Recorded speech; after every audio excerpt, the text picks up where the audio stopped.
Assalamualaikum warahmatullahi wabarakatuh. Perkenalkan, saya Adinda Gis Fitria Cahyani, NIM 42, Prodi Ilmu Hukum, Universitas Islam Negeri Wali Songo. Baik, di sini saya akan menjelaskan materi mengenai kedudukan, wewenang, dan tindakan pemerintahan. Langsung saja ke materinya. Materi yang akan saya bahas mengenai kedudukan hukum pemerintah. Kita akan membahas mengenai pemerintahan. Sebelumnya, apakah ada yang tahu apa itu pemerintah? Baik, pemerintah adalah sebagai wakil jabatan yang tunduk pada hukum publik. Yang kedua, pemerintah sebagai wakil dari badan hukum atau rich person. Logeman. Dalam perspektif hukum publik, negara adalah organisasi jabatan. Dalam bentuk kenyataannya, sosialnya, negara adalah organisasi berkenaan dengan berbagai fungsi. Menurut Sidir Ali, kriteria menentukan status badan hukum publik ada berapa? Tiga.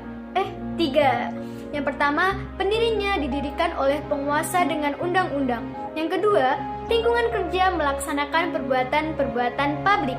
Yang ketiga kan? Badan hukum itu diberi wewenang. Selanjutnya yang kita bahas adalah perbuatan hukum publik. Ada berapa? Ya, di sini ada 4. Yang pertama, membuat peraturan atau regeling. Jadi, badan hukum, perbuatan hukum publik itu membuat sebuah peraturan. Yang kedua, mengeluarkan kebijakan atau belate. Yang ketiga, menetapkan rencana, head plan. Dan yang keempat, keputusan atau backseeking. Kedudukan pemerintah dalam hukum publik. Hukum publik negara, apa itu? Adalah organisasi jabatan. Di antara jabatan-jabatan ini ada jabatan pemerintah. Menurut H.D. van Wyks atau William Continental mengatakan bahwa di dalam hukum mengenai badan hukum, kita mengenal perbedaan antara badan hukum dan organ-organnya. Badan hukum adalah pendukung hak-hak kebendaan seperti harta kekayaan. Badan hukum melakukan perbuatan melalui organ-organ yang mewakilinya. Next. Selanjutnya, macam-macam jabatan. Kelompok badan atau pejabat TUN menurut S.F. Marbun yang menyelenggarakan urusan, fungsi, atau tugas pemerintahan sebagai berikut. Check it out. Yang pertama, termasuk dalam lingkungan eksekutif. Yang kedua, menyelenggarakan urusan desentralisasi dan dekonsentrasi.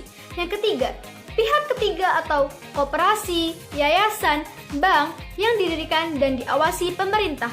Yang keempat, pihak ketiga, swasta yang bertindak sama dengan pemerintah persero, seperti BUMN. Dan yang terakhir, ketua pengadilan negeri, ketua pengadilan tinggi, ketua Mahkamah Agung, serta panitera. Selanjutnya materinya adalah kedudukan pemerintahan dalam hukum privat. Di sini ada 8 unsur dari badan hukum. Yang pertama, kumpulan orang. Jadi, badan hukum merupakan kumpulan beberapa orang. Yang kedua, dapat melakukan perbuatan hukum dalam hubungan-hubungan hukum. Yang ketiga, adanya harta kekayaan terpisah. Yang keempat, mempunyai kepentingan sendiri. Yang kelima, memiliki pengurus. Yang keenam, memiliki tujuan tertentu. Dan yang ketujuh, mempunyai hak dan kewajiban. Dan yang terakhir, dapat digugat atau menggugat di depan pengadilan. Di sini hukum atau pemerintah, ada negara, provinsi, kabupaten atau kota. Di sini ada menurut publik, itu adalah organ-organ kenegaraan. Sedangkan menurut privat, badan hukum yang tindakan hukumnya dijalankan oleh pemerintahan. Tema yang kedua akan kita bahas adalah kewenangan pemerintah. Langsung saja, inilah materinya. Menurut H.D. Stout, wewenang adalah hukum organisasi pemerintahan yang dapat dijelaskan sebagai keseluruhan aturan-aturan yang berkenaan dengan perolehan dan penggunaan wewenang pemerintahan oleh subjek hukum publik di dalam hubungan hukum publik. Sumber wewenang bagi pemerintah. Sumber wewenang adalah peraturan perundang-undangan. Kewenangan yang bersumber dari peraturan perundang-undangan tersebut diperoleh melalui berapa cara? 3 cara. Benar, 3 cara. Yang pertama ada atribusi, delegasi, dan mandat. Atribusi adalah pemberian wewenang pemerintahan oleh pembuat undang-undang kepada organ pemerintahan. Yang kedua, delegasi.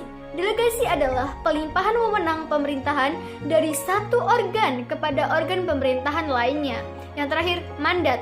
Terjadi ketika organ pemerintahan mengizinkan kewenangannya dijalankan oleh organ lain atas namanya.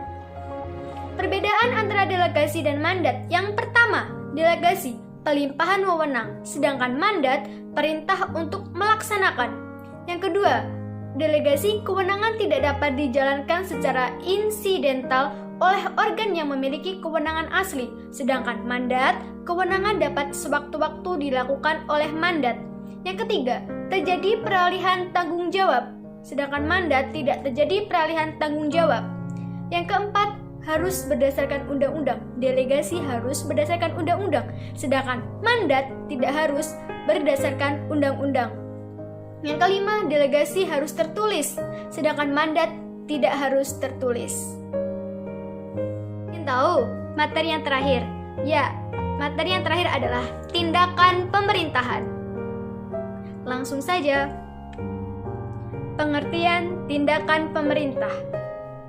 Menurut R.J.H.M. Huisman adalah tindakan-tindakan yang berdasarkan sifatnya dapat menimbulkan akibat hukum tertentu atau tindakan yang dimaksud untuk menciptakan hak dan kewajiban.